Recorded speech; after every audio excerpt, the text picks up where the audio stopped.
5. 29 minutos. Aquí nosotros tenemos serios problemas. Luciano parece que le dio algo cuando estaba en la rueda de prensa. Pero algún problema de salud. Malestar.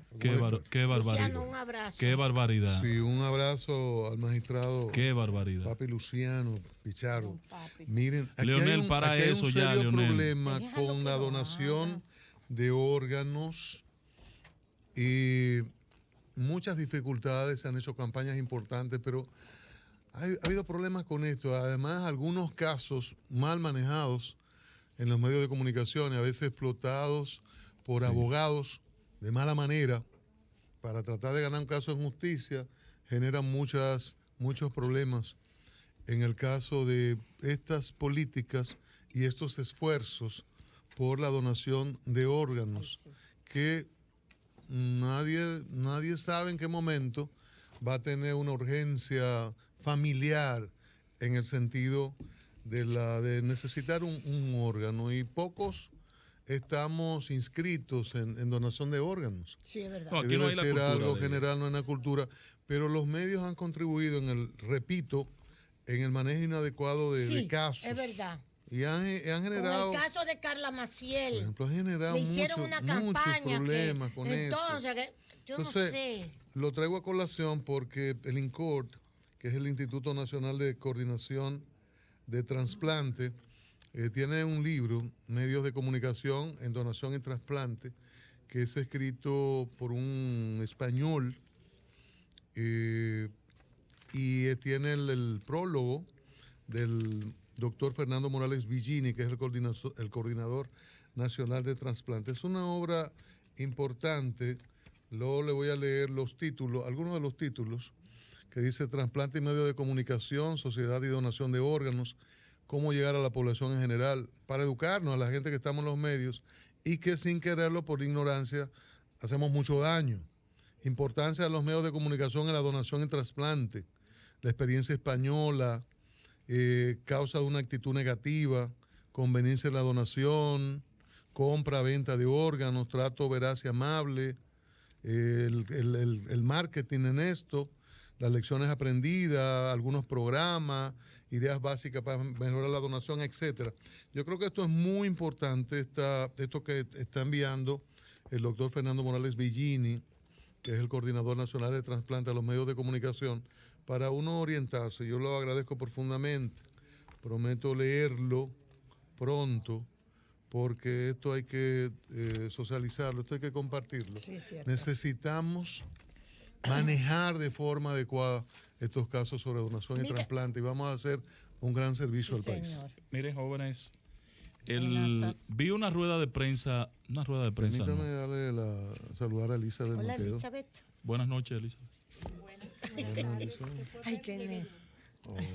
Sí, no, me dijeron que eso estaba coordinado. Vi hoy un un contacto que hizo en el hospital Almanzar, Reinaldo Almanzar, mi admirado amigo Wilson Roa, mi próxima presidenta del Colegio Médico, Mary Hernández, y el doctor... Pero Mary Hernández está en contra de Roa. No, ella es vicepresidenta del... Ahora. Sí.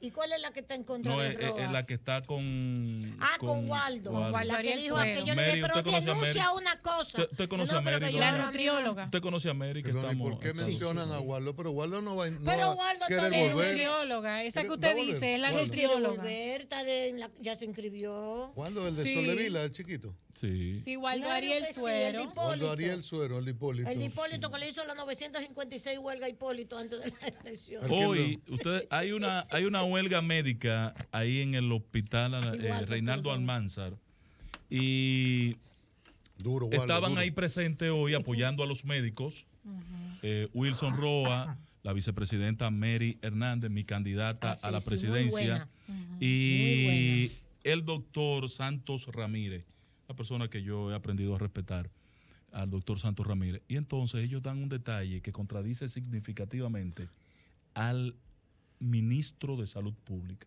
El ministro de Salud Pública hizo una rueda de prensa hace algunos días, al final de la semana, dijo que en el presente periodo de que nos vemos afectados por el tema del dengue, solo se habían registrado 3 muertos, a pesar de los 6,000 casos de dengue, que era una cepa. Él no lo dijo, pero sí yo conozco. 6,600, yo creo. Sí, 600. casi 7,000 casos en los primeros 5 o 6 meses del brote. Parece que es una cepa nueva. 2 años después de no tener presencia significativa el dengue en la República Dominicana, aparece una cepa y genera todo este caso, además de que como que nos olvidamos, de que el dengue existe y entonces nos agarra todo de sorpresa. El doctor Félix Iglesias lo explica y dice, es así. Sí, que debía ser una campaña permanente si es un problema propio de nuestro espacio endémico.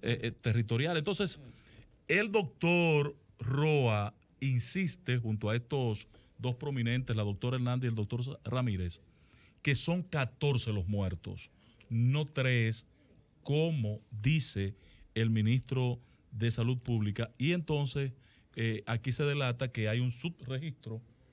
Dice él que solo 14 hay en un hospital, en el RIT. Robert Reed. Si ahí en ese hospital solo hay 14, entonces... Deberían también ver la nacionalidad de esos 14. Pero sobre eso, una puntuación. Porque te los traen, dice Jesús Félix Iglesias, que de los pueblos... Es de donde más vienen casos. Es que más vienen, te lo montan ya cuando tú lo que tienes... Sería bueno localizar al doctor Félix Iglesias que viniera, porque él hizo un programa sobre el dengue conmigo que a mí me encantó. Además es una gente... que es un científico. Él dice que en los pueblos, ojalá fuera ministro de salud de Hipólito. En el próximo gobierno del PRM. Él es Hipólito, dicho sea de paso. En los pueblos, cuando ya están mal, lo montan en un motor, llévatelo para que se... Ya en los muertos vienen del interior. Hoy decía, ya en la parte final del cuadro clínico. Hoy decía y ya Willy, se les muere en el hospital. Wilson Roa decía hoy que el primer detalle para resolver este caso del dengue, que como usted dice es un problema endémico nuestro, es la atención primaria. La atención primaria. Que es donde se está fallando en el protocolo. Es la atención primaria. Y entonces Tú sabes que no hay medicamento para el dengue. Lo que hay que ponerle hidratarlos. Tenemos a la doctora Eso es Mary. un cuadro en observación y que entonces, producto de la observación, se toman las medidas necesarias. Si es fiebre, se trata la fiebre. El ministro de Salud si es cualquier otra dolencia, se trata la dolencia, pero no hay un medicamento. Lo que él hizo fue, dijo, de 9 casos tomados, solo hay 4 muertes. Vamos con Pero Mary. Ocurre que son cientos los casos desde febrero. La doctora Mary Hernández. Buenas tardes, bienvenida, doctora. Gracias, buenas tardes. Del Colegio Médico. Doctora, buenas tardes. Muy buenas tardes, ¿cómo está, Consuelo? Bien, gracias. La realidad del dengue, doctora, ¿cuál es? Porque cuando uno escucha al subdirector del Robert Reed Cabral hablar de una serie de casos desde febrero y da cantidad de muertes allí, que por cierto, luego como que le dijeron que no podía estar dando información, como que lo silenciaron.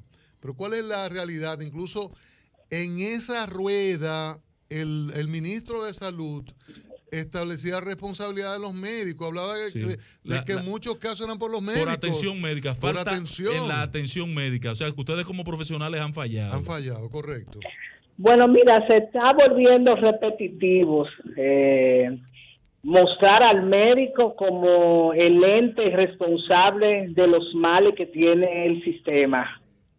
El dengue en la República Dominicana, que es una patología endémica. Puede prevenirse, y la ley 87-01 habla sobre las medidas de orientación a la ciudadanía.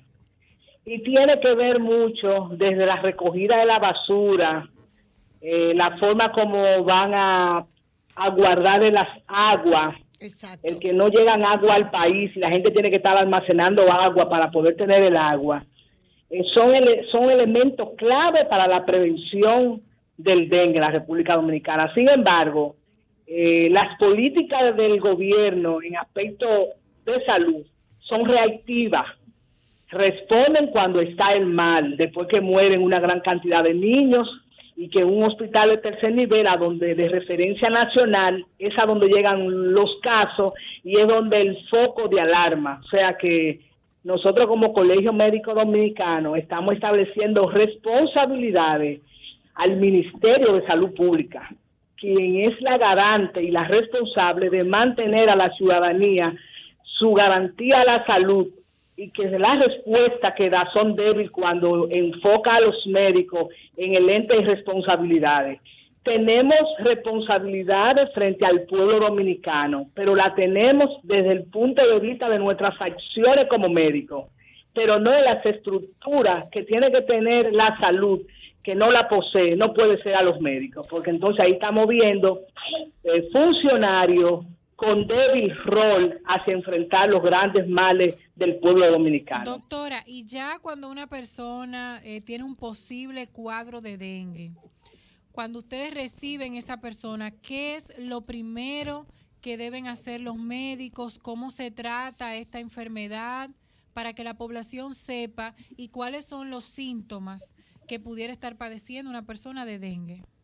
Mira, el dengue en su inicio es una enfermedad febril, donde manifiesta fiebre a alta temperatura y donde si no tiene signo de peligro, de alarma, pues inclusive podemos manejarlo hasta en el hogar, estableciendo a los familiares la necesidad de mantener la fiebre controlada con acetaminofén, con paracetamol. No puede tomar otro tipo, aspirina, ni medicamentos que tengan que ver con este. Sí. Y cuando el paciente tiene alguna situación social de lejanía, que no tiene un cuidado adecuado, que tiene una enfermedad base, pues cuando no tiene signo de alarma, solamente en esa condición se ingresa. Sí. Todo paciente que tiene situaciones ya que son de peligro, que van desde que inicia inclusive los primeros días que son de fiebre, del primero al tercer día son de fiebre, del cuarto día al sexto día, ahí es cuando nosotros tendemos los médicos a tener mucha precaución, porque pueden presentarse los signos de alarma, la taquicardia, la elevación del hematócrito, la disminución de las plaquetas, y ahí debemos de ir tomando correctivos con relación a los líquidos para prevenir que el paciente se nos choque. Sin embargo, nosotros estamos ante un país que nosotros tenemos políticas muy deficientes, 50 y pico de hospitales en reconstrucción. Muchas veces el paciente cuando llega ya en etapa de riesgo, y es ahí cuando ya tenemos situaciones de dificultades, porque ahí hay que trabajar con el paciente chocado, estableciendo medicamentos para restablecer su volemia y los cuidados que ya son per se de una etapa crítica. Doctor, el dengue hemorrágico, yo tuve hace unos años una sobrinita con 9 meses apenas de edad que sobrepasó, gracias a Dios, un dengue hemorrágico, pero estuvo al borde de la muerte, y por cierto el doctor Terrero fue quien la salvó. El dengue hemorrágico, ¿cómo se llega a esta etapa y cómo identificar? Porque muchas veces la gente llega a la clínica creyendo que es una fiebre normal y está en dengue hemorrágico. Bueno, ya te establecía que el dengue sin alarma, este dengue que te llega con aumento de temperatura, con historia de alguna de la parte externa, con picadura de mosquito, y son las pruebas que te hablan a través de la plaqueta y prueba en ese tenor de confirmación de dengue. En esos primeros 3 días es una etapa febril, ahí no hay complicaciones, pero ya después del tercer día, cuarto a sexto día, es cuando ya el dengue, el médico debe de tener todas las precauciones de buscar esos signos de alarma que pueden darse, de sangrado, ya mencioné de baja notable de plaquetas, o sea que te va diciendo que el paciente se puede chocar, que está ya. Exactamente. Entonces ahí tú tienes que tomar las medidas del lugar, sangrado que se puede manifestar por petequia en la piel o por salida a través de las mucosas. Ahí los médicos debemos de tener consideraciones, porque ese paciente te está diciendo, te está gritando, me voy a chocar, y es donde nosotros tenemos que tomar la precaución del lugar hacia soluciones. Dice el doctor Félix Iglesias, que conversó conmigo, que no lo trasladen, porque lo montan en un motor o en una camioneta atrás, ya en una condición crítica, que lo que tienen que hacer es actuar sobre él inmediatamente con lo que haya que ponerle, suero, etcétera. Pero que no lo porque le salen huyendo con él y cuando viene a llegar a los sitios ya está de guañingao. Mira, ciertamente que cuando uno va a trasladar a un paciente que tiene dengue, si estamos en un centro de atención de segundo nivel y entendemos que no hay, y que tiene signos de alarma y que no hay un cuidado intensivo, para uno mandar un paciente en condiciones que no son favorables, es mejor mantenerlo en el centro. Exacto. Y escribir, a los médicos lo enseñaron a que nosotros escribamos todo. Y ciertamente que a veces, como sabemos las condiciones de ese paciente, pues lo queremos mandar a un centro de mayor nivel de referencia para tomar el tiempo de que el paciente no se nos choque a donde está. Exacto. Y eso obedece a la presión y a la inquisición de lo que dirigen las políticas, que cada vez que ocurre cualquier situación de muerte, quieren buscar los responsables en el médico. Uh-huh. Si el médico no tiene las condiciones adecuadas de un laboratorio, de líquidos adecuados, pues entonces el médico tiene todas las condiciones, así lo establecen los protocolos, de trasladar a ese paciente. Ahora, si no está en la condición adecuada para nosotros mandar un paciente en un motor, sin líquidos, sin soluciones, es mejor trabajarlo si tenemos las condiciones mínimas en el centro donde está. Pero por dengue no debe haber muertos, Mary, en el país.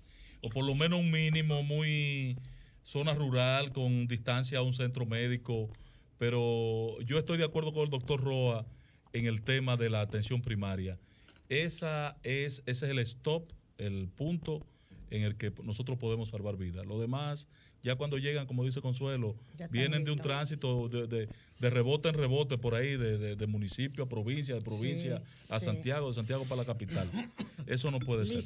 Ciertamente, no debe morir nadie por dengue, así como con otras patologías que están muriendo. El problema es que si nosotros tenemos funcionarios de políticas públicas que lejos de ir produciendo los elementos favorables para que haya un sistema que funcione, quieren tapar los males denunciando a ese recurso humano, y no estamos enfocados y comprometidos y con una voluntad de dar soluciones al país, vamos a tener estas situaciones que estamos observando en la República Dominicana. Gracias, doctora. Gracias, doctora. Doctora Mary Hernández. A sus órdenes. Bye, bye. Presidente del Colegio Médico Dominicano. Cambio fuera, Mauricio. ¿Quieres sintonizar a Sol desde tu móvil? Descarga